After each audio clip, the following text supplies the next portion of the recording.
રાજ્યમાં મણિપુર નાગાલેન્ડના બોગસ હથિયાર લાયસન્સ કૌભાંડ કેસમાં ખુલાસો. એટીએસે વધુ 16 હથિયાર ધારકોની ધરપકડ કરી. અમદાવાદ, સુરત, બોટાદ અને સુરેન્દ્રનગરના હથિયાર ધારકોની ધરપકડ.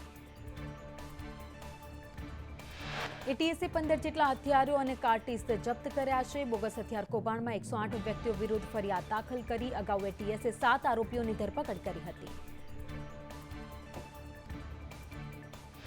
એટીએસ ડીવાયએસપી એસએલ ચૌધરીએ કહ્યું કે મુખ્ય 7 આરોપીઓએ શૌકત પાસેથી હથિયાર મેળવ્યા. નાગાલેન્ડથી હથિયાર લાવી આપતા હતા. નાગાલેન્ડના હથિયારો 5 થી 25 લાખમાં ખરીદ્યા હતા. સુરતમાં હીરા દલાલ 1.5 કરોડના હીરા લઈને ફરાર થઈ ગયો. હીરા દલાલ શિરીષ હિંમત દેસાઈએ વેચાણ માટે મૂકેલા હીરા ગીરવે મૂકી દીધા હોવાની વાત. સારા ભાવથી હીરા વેચાણ કરી આપશે તેવી લાલચ આપી દલાલ ફરાર થયો. સુરતમાં 56 ગુનાને અંજામ આપનાર અબ્બાસ ઉકાણી ઝડપાયો. બેંકમાં આવેલા લોકોને બોળવી રૂપિયા લઈ ફરાર થયો. મુંબઈ પોલીસ પર કાર ચડાવી હત્યાનો પ્રયાસ પણ કર્યો.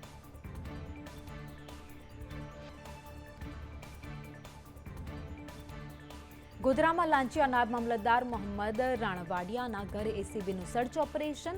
નાયબ મામલતદાર 1 લાખની લાંચ લેતા ઝડપાયા હતા.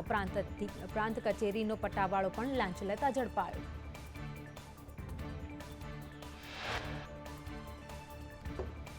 અમદાવાદમાં નિકોલમાં ડ્રેનેજની લાઇનોમાં સમસ્યાથી ગટરના પાણી ફરી વળ્યા. વાહન ચાલકો ગંદા પાણીમાંથી પસાર થવા મજબૂર બન્યા. ગટરના પાણી ભરાતા 30 સોસાયટીના રહીશો મુશ્કેલીમાં.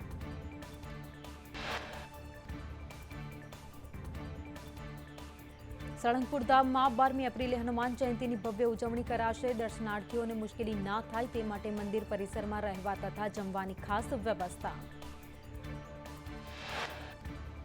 ગીડ પંથકની જળબંબાકાર જેવી પરિસ્થિતિને લઈને ખેડૂતો પરેશાન. સમસ્યાનો ઉકેલ ન આવતા ખેડૂતોએ અર્ધનગ્ન હાલતમાં વિરોધ પ્રદર્શન કર્યું. રાજકોટ મહાનગરપાલિકાનો નવતર પ્રયોગ. બીઆરટીએસ બસ સ્ટોપ પર કુલર મૂકવામાં આવ્યા. કુલ 19 બસ સ્ટોપ પર 38 જેટલા કુલર મુકાયા.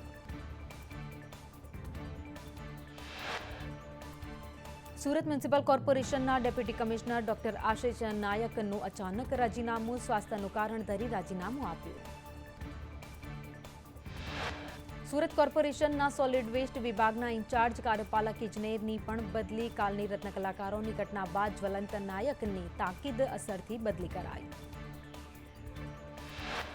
વિરમગામમાં સિંચાઈનું પાણી ન મળતા ખેડૂતો ચિંતામાં મુકાયા. ખેડૂતોએ કેનાલમાં ઉતરી પાણી આપવાની માંગ સાથે વિરોધ કર્યો. રાજકોટમાં કાઠિયાવાડ ભાટિયા વિદ્યાર્થી ભવન વિવાદમાં એજ્યુકેશન હેતુથી ફાળવેલી જગ્યાનો કોમર્શિયલ ઉપયોગ કરાયો છે. સરકારે ભવનને એજ્યુકેશન હેતુથી જગ્યા ફાળવી હતી. અમદાવાદના સેટેલાઇટમાં આનંદ નિકેતન સ્કૂલને નોટિસ. જાહેર રજાના દિવસે સ્કૂલ ચાલુ રખાતા ડીઈઓની નોટિસ. 1 દિવસમાં ખુલાસો કરવા આદેશ. પ્રાથમિક શાળાના જર્જરિત વર્ગખંડોની ચકાસણી થશે. બાંધકામની સ્થિતિ તપાસવા માટે સમિતિની રચના કરાઈ. ચકાસણી બાદ જરૂર જણાશે તો ઓરડાઓ રિપેરિંગ કરાશે. સુરતમાં રત્ન કલાકારોના વેતન વધારાની માંગ વચ્ચે ભાવમાં ઘટાડો કરતા રોષની લાગણી. ઝીણા હીરાના વેતન ₹18 થી ઘટાડી 12 કરી દેવાયા તો પ્રતિ હીરાની કામગીરીમાં ₹6 જેટલો મોટો ઘટાડો કરાયો.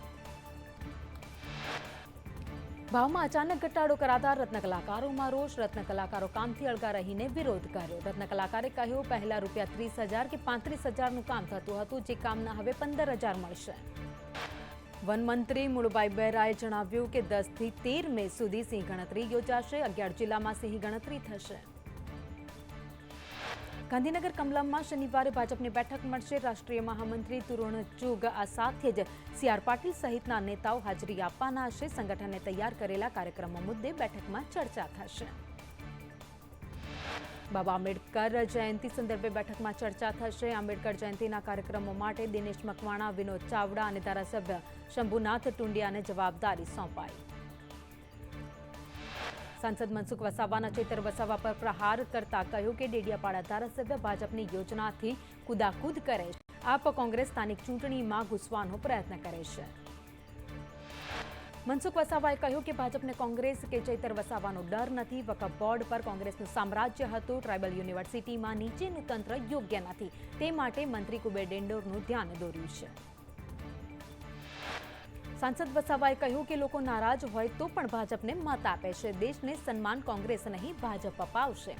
1984માં જીત માટે નહીં બીજેપીના ચિહ્ન માટે ચૂંટણી લડ્યો. નવા કાર્યકર્તાઓ જૂના લોકોની જીવનગાથા યાદ રાખે. જામનગરની દ્રોલ નગરપાલિકા ફરી વિવાદમાં આવી. મહિલા કોર્પોરેટરના પતિએ પોતે કોર્પોરેટર હોવાનું પોસ્ટર વાયરલ કર્યું. વોર્ડ નંબર 1ના કોર્પોરેટર મંજુબેન વરુના પતિનું પોસ્ટર વાયરલ. અગાઉ ઉપપ્રમુખના પતિના ફોટો વાયરલ થયા. પતિ વહીવટ કરતા હોવાના ફોટો વાયરલ થયા હતા. ધરોલ શહેર ભાજપ પ્રમુખ ઢાંક પીછોડો કરી રહ્યા છે. ખેડામાં ખનીજ માફિયાઓ દ્વારા મહીસાગર નદી પર બનાવેલો ગેરકાયદેસર બ્રિજ તોડી પડાયો. નદીના વહેણને અવરોધી 2 કિલોમીટરનો બ્રિજ તંત્ર દ્વારા તોડી પાડવામાં આવ્યો. નદીના વહેણને અવરોધી 2 કિલોમીટરનો બ્રિજ બનાવ્યો હતો.